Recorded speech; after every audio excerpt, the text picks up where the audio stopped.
My GF cheated on me with 3 different guys while I was working extra hours to surprise her. Then her web of lies got exposed by her own sister. I 21M needs some perspective on what happened with my girlfriend Diana 22F and everything that followed after. I've been dating her for about a year and a half, and honestly, the last few months have been eating me up inside. I keep questioning if I handled things right, but I'm pretty sure I'm not the one in the wrong here. Some background first. Diana and I met during our sophomore year in college through our mutual friend Katie. We were both at this house party and just clicked instantly. She was majoring in business administration while I was studying engineering. After a few weeks of hanging out in our friend group, I finally got the courage to ask her out. Our first date was perfect. We went to this small Italian place near campus and ended up talking for hours. She was funny, smart, and seemed really genuine about her goals in life. Things moved pretty quickly after that. Within 2 months we had the exclusivity talk and officially became a couple. Her family lives about an hour away from our college town and they invited me over for Thanksgiving that year. Her parents are great people. Her dad's a high school teacher and her mom runs a small bakery.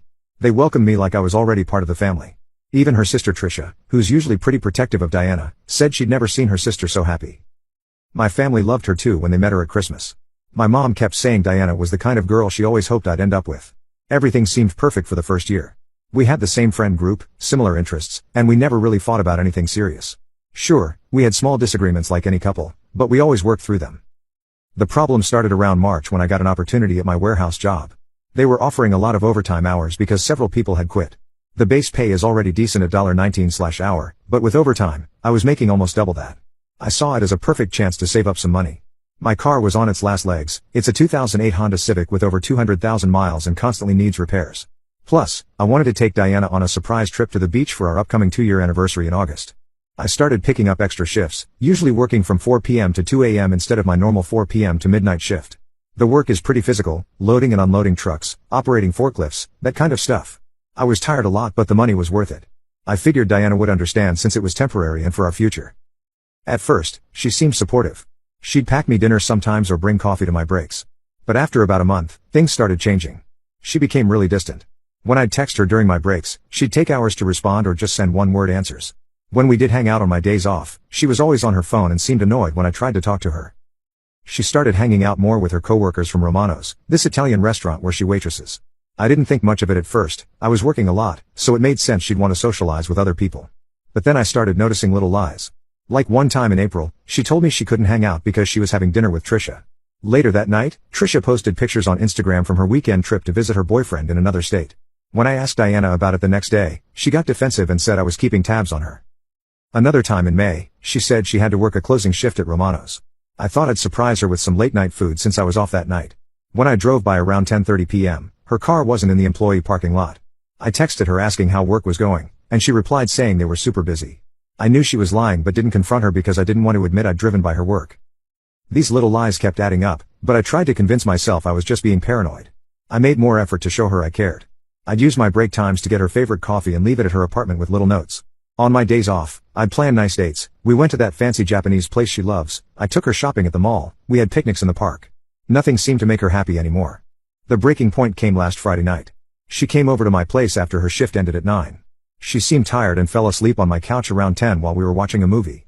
Around 11, her phone kept lighting up with notifications. The phone was face up on the coffee table, and I saw a text preview from someone named Mike with a heart emoji next to his name.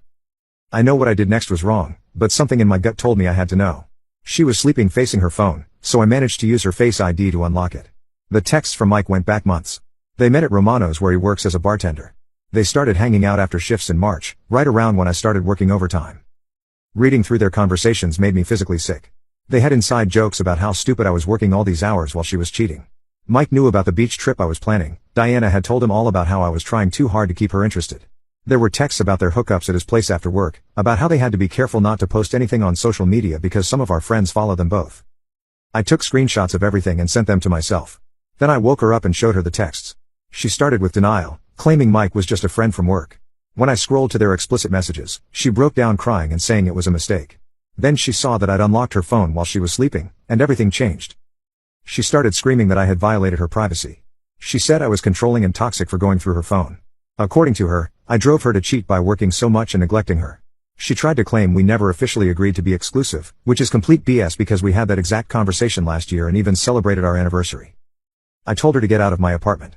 She tried saying she had been drinking at work and couldn't drive. I pulled up her location history showing she drove to my place just fine earlier. I said she could either leave or I'd call Trisha to pick her up. She left crying and yelling about how cruel I was being. Since then, my phone has been blowing up with calls and texts from her. She switches between apologizing and saying she'll do anything to fix things, to getting angry and blaming me for everything. She's gotten some of our friends involved too. Katie and a few others have been texting me saying I should at least talk to her and give her a chance to explain. I haven't responded to anyone. I blocked her on Instagram, Facebook, and Snapchat but kept her number unblocked in case she tries to spread lies about me and I need evidence. I'm thinking of just completely ghosting her. I know some people think ghosting is immature, but I honestly don't think I owe her any kind of closure after what she did. Part of me feels guilty for going through her phone while she was sleeping. But my gut instinct was right, she'd been lying to me for months. I'm angry at myself for working so hard to give her a better life while she was sneaking around with someone else. I already canceled the beach house rental and I'm using that money to find a new apartment instead since she knows where I live. Am I wrong for wanting to just ghost her and move on with my life? I feel like anything I say to her will just give her more ammunition to twist things around and make herself the victim. Now comment update for the next part.